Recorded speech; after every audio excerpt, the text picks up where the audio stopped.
Good morning dear students. Part 2 पल्लों में से हमने कंप्लीट कर दिया है। अब हम आपको पार्ट 1 व्याकरण से पार्ट 1 भाषा के बारे में हम आपको बताएंगे।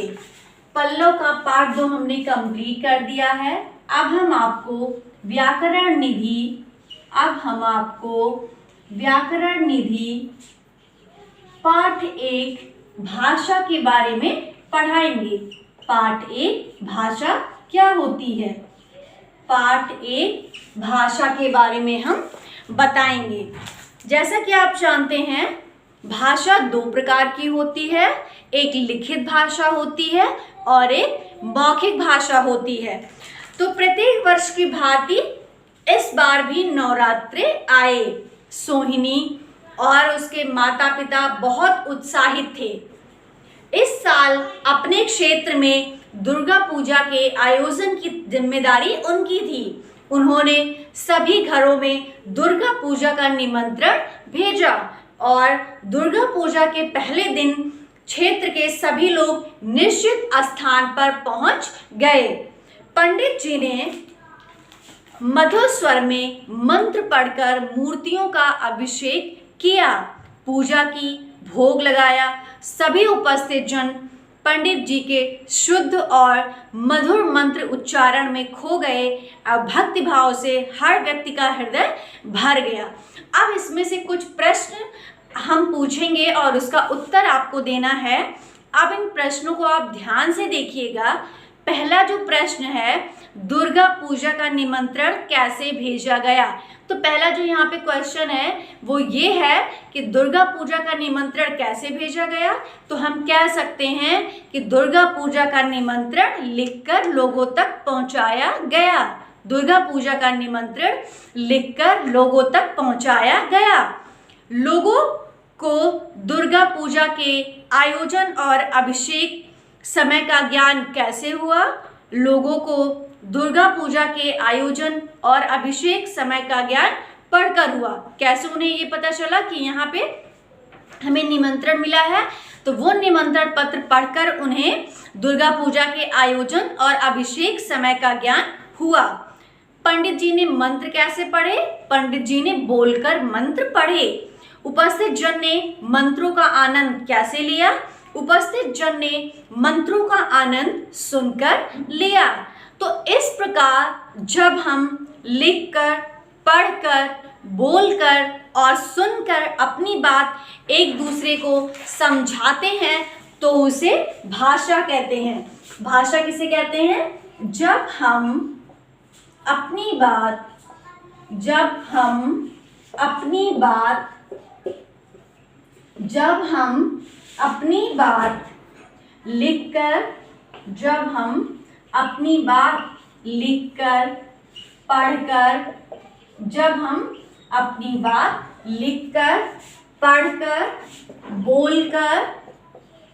लिखकर, पढ़कर, बोलकर और सुनकर, जब हम अपनी बात लिखकर, पढ़कर, बोलकर, सुनकर दूसरे तक पहुंचाते हैं तो उसे हम भाषा कहते हैं। दूसरे तक पहुंचाते हैं उसे हम भाषा कहते हैं। उसे हम भाषा कहते हैं। उसे हम क्या कहते हैं? उसे हम भाषा कहते हैं। जब हम अपनी बात पढ़कर, लिखकर, बोलकर, सुनकर दूसरे तक पहुंचाते हैं उसे हम भाषा कहते हैं। और आप जानते हैं इस तरीके से भाषा के 2 रूप होते हैं। पहला जो होता है वो लिखित रूप होता है। पहला रूप कौन सा होता है? लिखित रूप। और दूसरा जो है वो ये होता है मौखिक रूप। पहला रूप जो होता है वो कौन सा होता है? लिखित रूप। दूसरा होता है मौखिक रूप। तो भाषा आप समझ गए होंगे कि भाषा किसे कहते हैं? जब हम अपनी बात लिखकर, पढ़कर, बोलकर, सुनकर दूसरे तक पहुंचाते हैं तो उसे हम भाषा कहते हैं। और इस तरीके से भाषा के दो रूप होते हैं। पहला जो होता है लिखित रूप, दूसरा जो होता है वो मौखिक रूप। तो मौखिक भाषा किसे कहते हैं? तो मौखिक भाषा का प्रयोग हम बोलकर करते हैं। जब हम कोई बात बोलकर बताते हैं तो वो मौखिक भाषा कहलाती है। जैसे एक उदाहरण क्या है इसका? टीवी में जब समाचार वादन किया जाता है अथवा कोई भाषण दिया जाता है अथवा कोई कहानी या कथन लिखा जाता है तो वो जो है मौखिक भाषा के अंतर्गत आता है। इसी तरीके से लिखित भाषा, लिखित भाषा जब हम अपने विचारों को लिखकर प्रकट करते हैं, जब हम अपने विचारों को लिखकर प्रकट करते हैं तो उसे हम लिखित भाषा कहते हैं। जैसे समाचार पत्र, पत्रिकाएं, पत्र आदि लिखित भाषा के रूप होते हैं। तो अब आपको भाषा किसे कहते हैं ये समझ में आ गया होगा कि जब हम अपनी बात लिखकर, पढ़कर, बोलकर, सुनकर दूसरे तक पहुंचाते हैं तो उसे हम भाषा कहते हैं। और आप जानते हैं भाषा के दो रूप होते हैं, लिखित भाषा और मौखिक भाषा।